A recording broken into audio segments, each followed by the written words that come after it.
Capítulo 18. Raízes de ansiedade.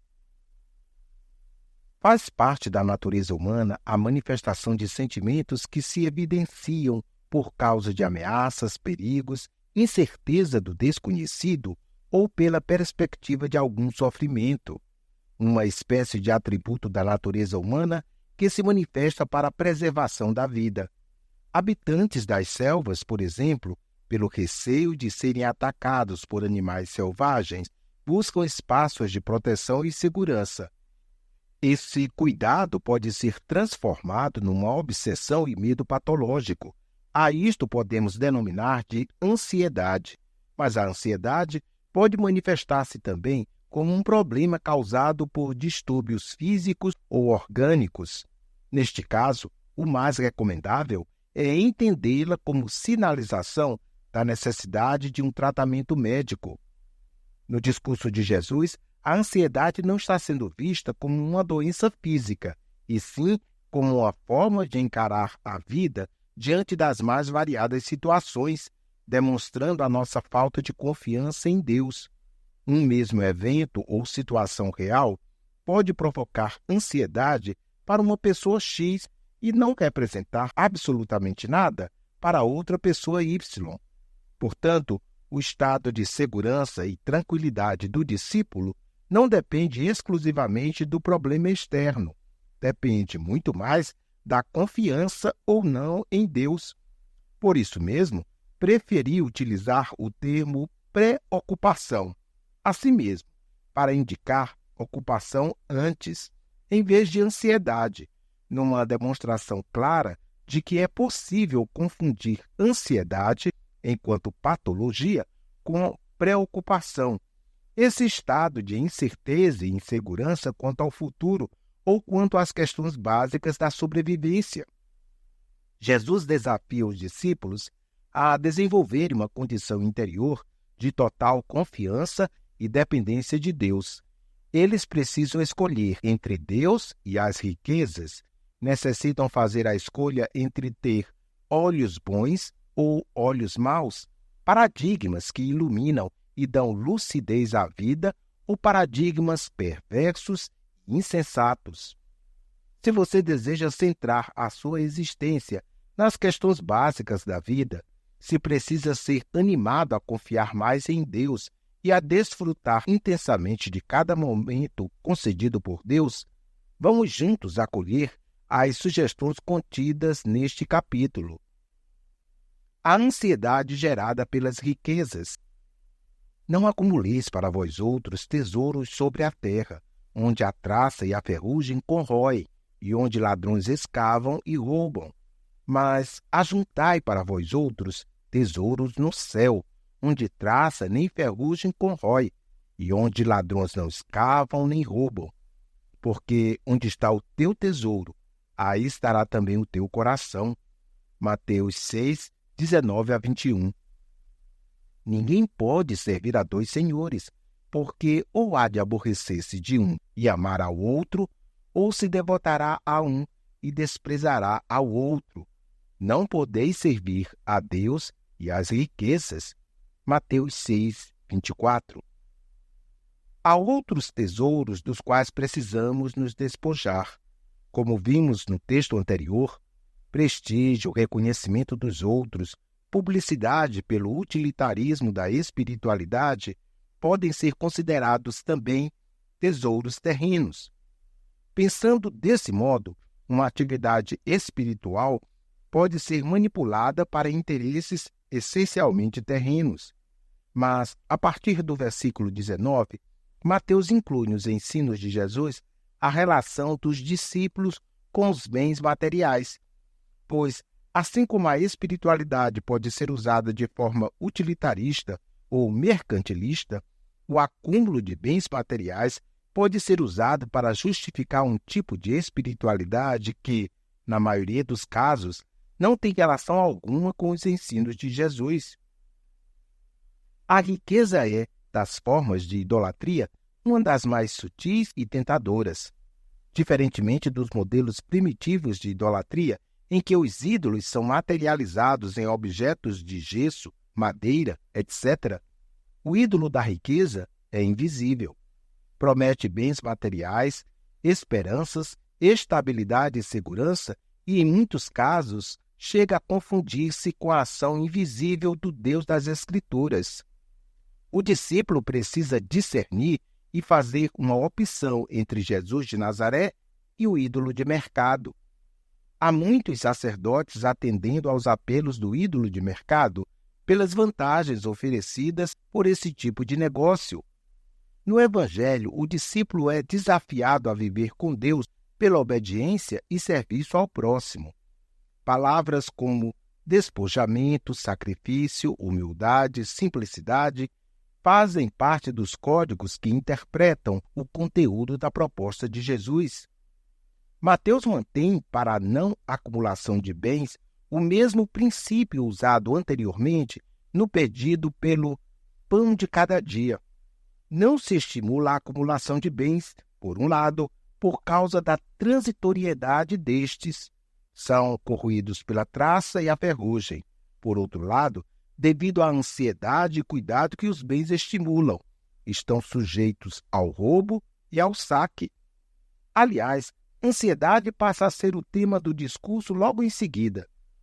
Olhando para o texto desse modo, vamos notar que a acumulação de bens e a ansiedade são peças de uma mesma corda.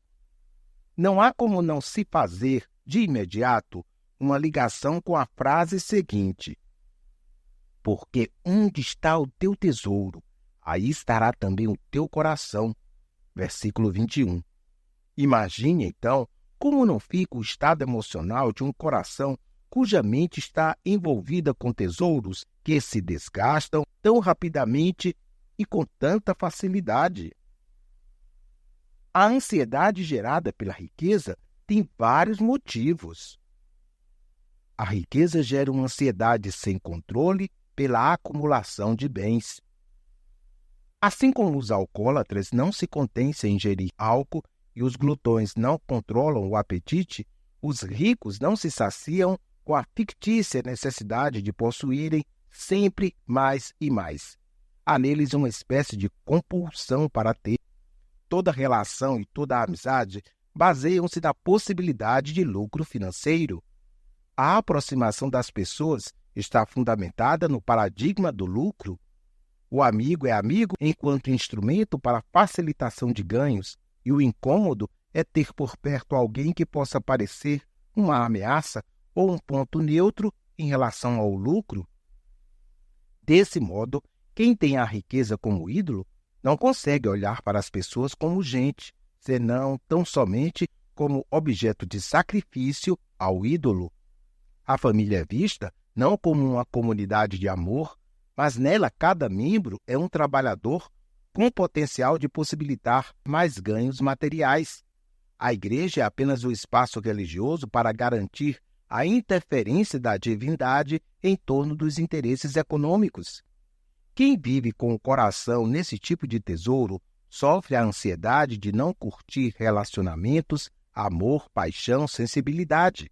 Enfim, não consegue perceber a vida com toda a sua simplicidade e beleza.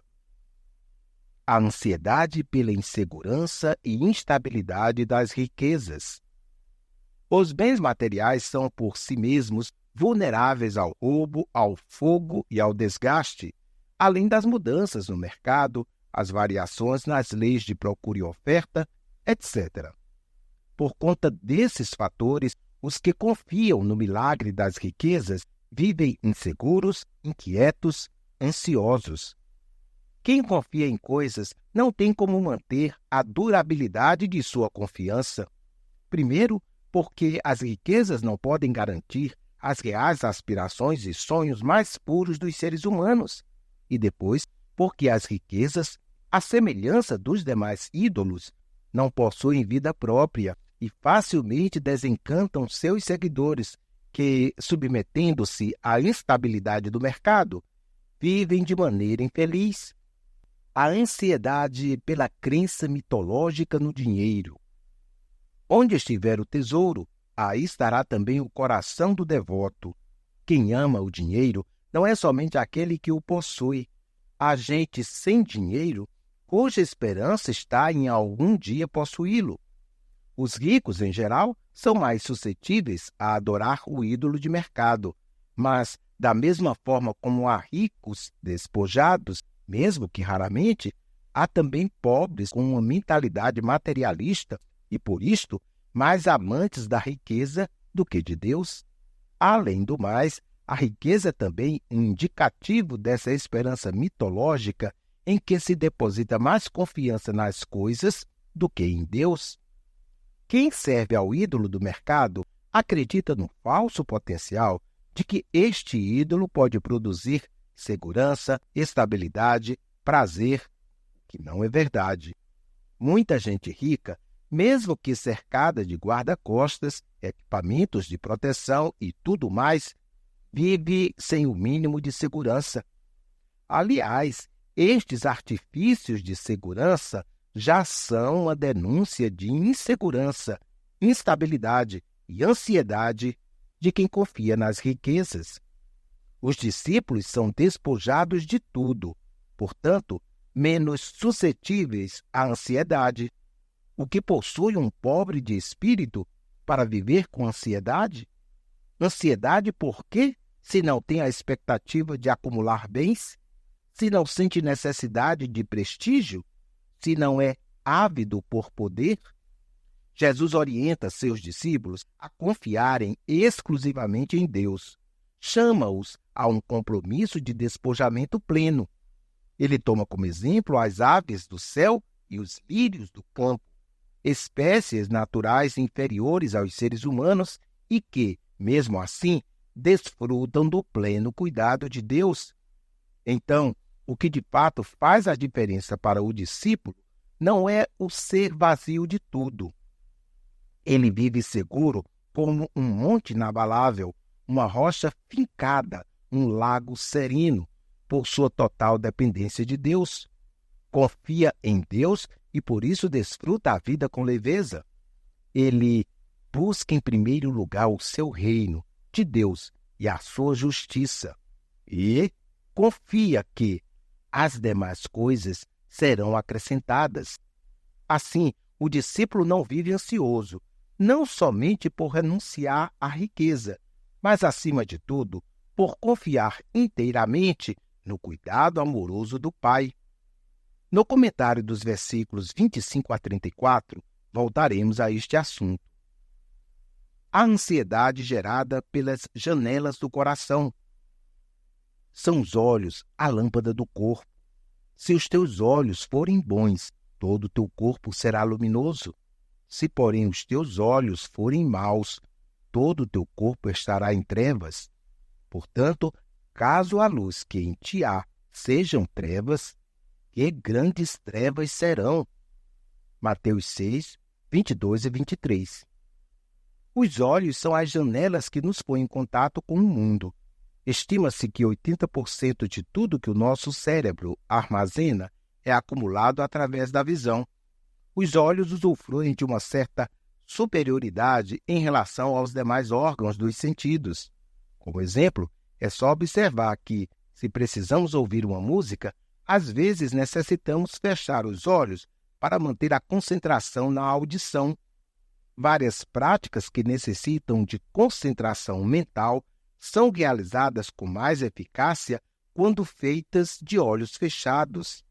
Muitos cristãos, por exemplo, guardam o hábito de orar com os olhos fechados para evitar a distração que os olhos podem proporcionar. A visão é composta por um conjunto de células nervosas específicas, cartilagens, vasos sanguíneos de tal forma organizados e tão harmoniosamente estruturados que são capazes de identificar cores, tamanho e dimensão dos objetos, etc. Todavia, interpretar o que se vê é mais importante do que apenas ver. Os olhos de um recém-nascido funcionam tão bem quanto os olhos de um adulto, mas o cérebro ainda não consegue interpretar o que está sendo visto, pois as informações visuais que um bebê recebe terão de ser aprendidas e interpretadas. Portanto, a visão funciona na confluência do que se vê e na forma como o cérebro interpreta o que está sendo visto. Por isso, uma mesma paisagem vista por duas pessoas fica submetida a interpretações diferentes. Jesus usa a figura da visão para falar dos olhos da alma. Os olhos são a lâmpada do corpo. Ele está se referindo aos olhos da mente. Está falando da capacidade humana de observar e interpretar as questões da vida. Há, portanto, um tipo de visão que se inicia dentro e não fora das pessoas. É um tipo de concepção que enxerga a vida de dentro para fora e não ao contrário. Em outra ocasião, Jesus já havia ressaltado que o que contamina as pessoas vem do coração. Portanto, no Sermão do Monte, aprendemos que a visão indicará o destino do que somos e fazemos, de como percebemos as pessoas e tudo ao nosso redor. Se, por exemplo, percebemos as pessoas como ameaça, as trataremos sempre na defensiva ou com agressividade.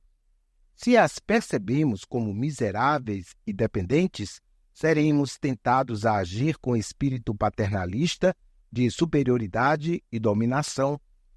É a partir da visão ou dos paradigmas internos que compreenderemos as demais coisas ao nosso redor. Se vemos o corpo como algo pecaminoso e sujo, estaremos longe do usufruto que o corpo pode propiciar aos seres humanos. Se percebemos a natureza apenas como bem de consumo, não demora muito e a natureza toda será um caos absoluto. Estamos falando ainda da visão construída a partir de valores e princípios internos. Todavia, mesmo assim, todo ser humano é vulnerável a se deixar manipular pela pressão de outras percepções vindas de fora. Veja bem, podemos ir construindo internamente imagens que se projetam a partir de figuras externas. Assim, algumas atitudes e práticas, boas ou más, vão sendo elaboradas, tendo como ponto de partida a pressão que vem da família, igreja, enfim, da sociedade de um modo geral. A violência, por exemplo, a discriminação para com os pobres, o racismo, o consumismo, a excessiva acumulação de bens, estas e muitas outras atitudes vão sendo armazenadas no conjunto de experiências de uma pessoa e, assim, estabelecendo seus códigos de conduta. Desse modo, muitas de suas atitudes são resultantes de pressões que você mesmo nunca estabeleceu para si, mas, por conta do jeito de ser de uma grande maioria, você decide, às vezes, involuntariamente, seguir o modelo da onda. Como você observa as pessoas? Com malícia? Neste caso, onde reside a maldade? Na pessoa que você descreve ou na interpretação que existe dentro de você? Se os teus olhos forem bons, todo o teu corpo será luminoso. Ou seja, se os teus paradigmas forem bons, você desfrutará de lucidez e bom discernimento para viver. O contrário também acontece. Se os teus olhos forem maus, caso a luz que há em ti forem trevas, quão grandes trevas serão. Com esta última frase, provavelmente Jesus estivesse se dirigindo aos escribas e fariseus. Pior do que viver no erro é viver nele pensando que se está fazendo a coisa mais certa do mundo. Podemos cometer o equívoco de não nos arriscarmos a fazer alguma coisa. Mais desgraçado ainda, porém, é fazer com eficácia a coisa errada. E erros cometidos com muita eficácia são, em geral, provenientes de visões tenebrosas. Jesus compara os nossos valores e princípios à visão que possuímos. Se os teus olhos forem bons, ressaltando que, como consequência natural, vem a manifestação, exposição ou testemunho desses valores. Todo o teu corpo será luminoso. Logo em seguida, fala sobre amar a Deus e as riquezas e, sem titubear, entra na questão das ansiedades da vida. Não andeis ansiosos. Você consegue perceber como a ansiedade depende de uma exigência interior e que, em muitos casos, surgiu de uma construção interna em torno de expectativas que estavam fora. Geralmente é assim, em torno da roupa que se veste, do tênis da moda, da comida a ser consumida e por aí vai. Medo do futuro, insegurança sobre o que as pessoas irão pensar de nós, depressão pelo comentário ou maldade que alguém nos fez no passado, desilusão com a decisão de outra pessoa e haja ansiedade. Jesus nos desafia a examinarmos as aves do céu e os lírios do campo e convida-nos a olhar para a vida do rei Salomão, imagens que estão fora. E ele chega à fantástica conclusão de que a nossa opção deve ser o modelo das aves e dos lírios, e não o modo pomposo do rei. Aqui está um paradigma contra a ansiedade. Viver com simplicidade, manter um estilo de vida modesto. A fé ensinada por Jesus é mais do que a capacidade de realizar proezas. É a capacidade de existir à semelhança de uma criança, de viver num projeto de vida bem semelhante ao modelo inicial. É uma espécie de retorno à nossa mais primitiva humanidade. Contentar-nos com o mais belo e exclusivo fato da vida, o termos sido feitos à imagem e semelhança de Deus. Seguir os passos de Jesus, andar como ele andou, viver como ele viveu.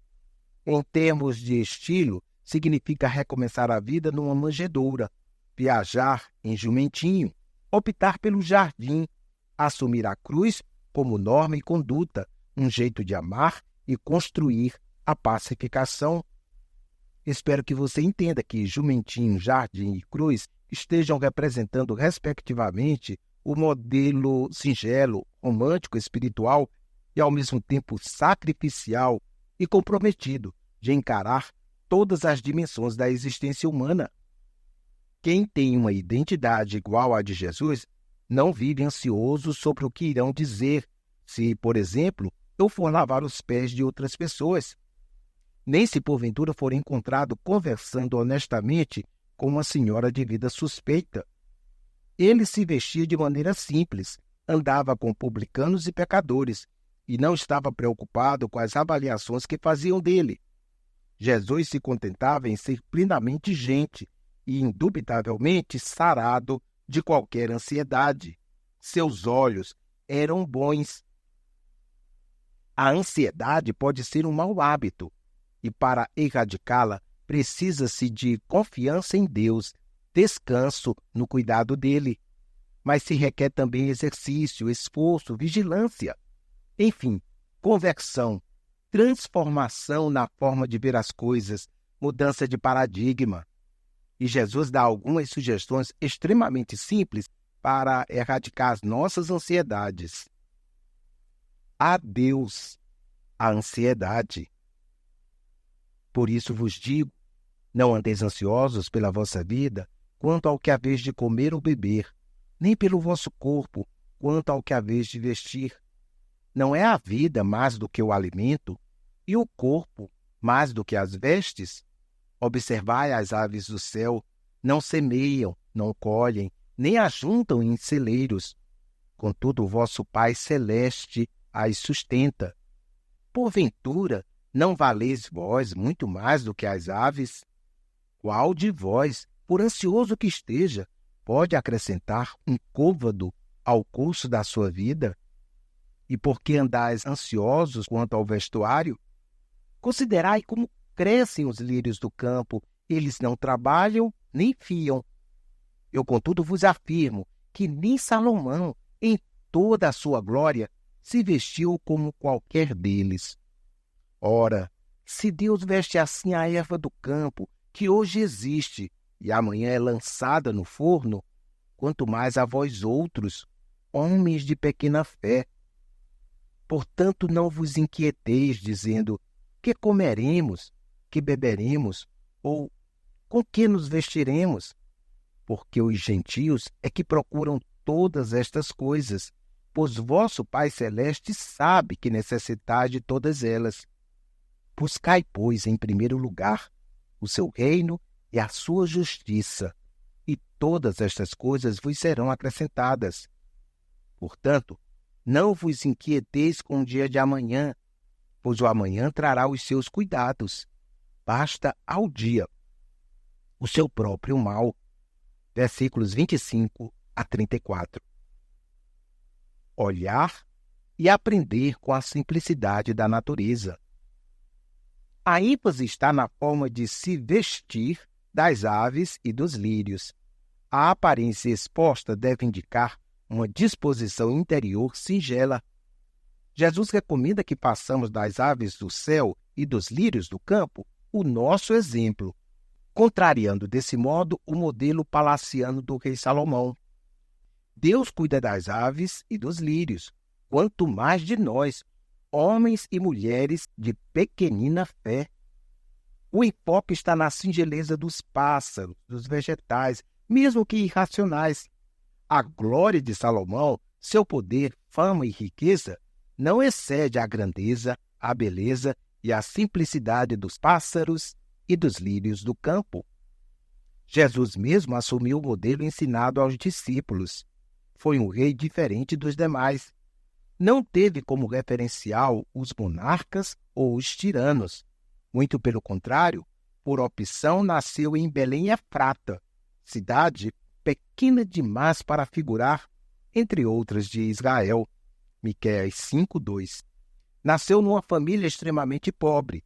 Foi morador da desprezível comunidade de Nazaré.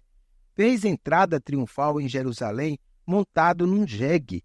Identificou-se com a plebe e optou pela cruz como um jeito estranho de glorificar ao Pai. Olhar para o valor dos seres humanos e acolher o cuidado de Deus. Jesus alerta seus discípulos a confiarem mais em Deus.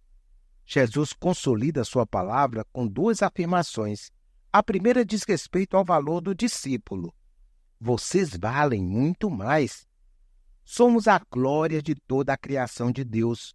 Compreender o valor antropológico em relação a toda a natureza e a importância da filiação em Deus é de fundamental importância para a segurança e a autoestima do discípulo. Portanto, quanto mais alguém se percebe amado por Deus, tanto mais terá tranquilidade para confiar na provisão de Deus. A segunda afirmação enfatiza a verdade a respeito do cuidado de Deus. Se Deus cuida assim das aves, quanto mais de vós outros. Quem reconhece o valor de simplesmente ser e confia incondicionalmente em Deus, não se permite andar ansioso por qualquer razão que seja. Quanto mais confiança depositamos em Deus, tanto menos vulneráveis seremos às ansiedades da vida. Buscar o reino de Deus e a sua justiça. O reino é o conjunto de todo o propósito de Deus, a infiltração de sua vontade em todos os espaços, a dominação de Deus sobre tudo, a sua invasão plena sobre o nada, de maneira que até o nada se transforma numa realidade possível. O reino de Deus é amor, paz, alegria, bondade, misericórdia, mansidão, domínio próprio. Gálatas 5:22. De maneira prática, o que se deve buscar quando se busca o reino de Deus e a sua justiça? O reino de Deus é uma realidade íntima. Jesus disse: "O reino de Deus está dentro de vós." Buscá-lo é, portanto, um exercício de devoção espiritual marcado pela comunhão com Deus através do reconhecimento daquilo que Ele é, através da oração, contemplação, confissão, acolhimento do amor e da graça divina. Buscar o reino é manter o bem como paradigma interior. É perceber que o que contamina as pessoas procede dos sentimentos mais profundos da alma e daí erradicar permanentemente todo o mal que porventura queira se instalar no coração. Buscar o reino é cultivar e viver todas as bem-aventuranças como condição primária, como estado íntimo dos limpos de coração. Mas o mestre afirmou também que o reino está perto de vós. Sendo assim, buscar o reino é ter a consciência de que Jesus está perto de cada discípulo. E junto com a presença do rei, os valores e princípios do reino são uma realidade possível. Portanto, buscar o reino é buscar a concretização de sua realidade pelo testemunho, proclamação e atos de justiça dos discípulos. Buscar o reino de Deus é praticar boas obras a fim de que Deus seja glorificado. É confrontar o mal e todos os poderes satânicos para que o reino se aproxime cada vez mais. É manter a esperança de que o reino de Deus virá em toda a sua plenitude. Assim, buscá-lo é manter a fome e a sede para que a justiça corra como um rio e a paz se instaure para sempre. Aos que buscam o reino de Deus e a sua justiça, todas estas coisas serão acrescentadas. O texto refere-se a estas coisas e não a todas as coisas que queremos. E o que será acrescentado? As coisas prometidas no Sermão do Monte: mansidão, pacificação, fome e sede de justiça, o estilo das aves do céu, a simplicidade dos lírios do campo, o suprimento necessário a uma vida digna. Poderíamos seguir, nesta parte do sermão, o mesmo raciocínio do Salmo 23. Tendo o Senhor como nosso pastor, nada nos faltará. Não faltará o alimento essencialmente necessário. Ele me faz repousar em pastos verdejantes. Não faltará água. Leva-me para junto das águas de descanso. Não faltará paz interior. Refrigera-me a alma. É garantida uma morte sem medo por causa da companhia de Deus. Ainda que eu ande pelo vale da sombra da morte, não temerei mal nenhum, porque tu estás comigo. E por fim, uma eternidade feliz. Habitarei na casa do Senhor para todo o sempre. Assim, todas estas coisas não são todas as coisas que almejam os de mentalidade materialista. São as coisas essenciais a uma vida digna e aquelas concernentes às realidades e esperanças do reino de Deus. Aprender a viver um dia de cada vez. Não adianta se condoer com o passado. Como sabemos, águas passadas não movem moinho. Não adianta ficar ansioso quanto ao futuro, pois, como também já sabemos decorado, o amanhã a Deus pertence. São frases populares que, de um certo modo, vão reafirmando verdades universais e irrevogáveis. Pois, afinal, preocupação é justamente isso, pré-ocupação. Quem se preocupa com o dia de amanhã está comprando uma ocupação por antecipação. E aí, se o problema de fato acontecer no dia seguinte, tal pessoa sofrerá duas vezes, durante a pré-ocupação e na ocupação com o problema. E se o problema não surgir, terá se preocupado gratuitamente. Além do mais, agindo assim, a pessoa não encontra a alegria de desfrutar das experiências de cada dia. Não consegue ocupar sua inteligência e energias nos acontecimentos do presente, porque a mente já se encontra ocupada por antecipação com outras questões. Quem vive ansioso perde a chance de viver intensamente bem cada momento de cada vez. Portanto, não andeis ansiosos. A ansiedade pode se transformar numa síndrome, num prazer patológico, num condicionamento psíquico-emocional tão viciado que, se a pessoa portadora dessa síndrome não tiver de fato razão para a ansiedade, ficará ansiosa com tal constatação. A ansiedade está mais condicionada à nossa reação ao problema do que ao problema em si mesmo. Portanto, quanto maior for a confiança em Deus e quanto mais simples e humanas forem as expectativas de uma pessoa, maiores as suas chances de livrar-se de ansiedades.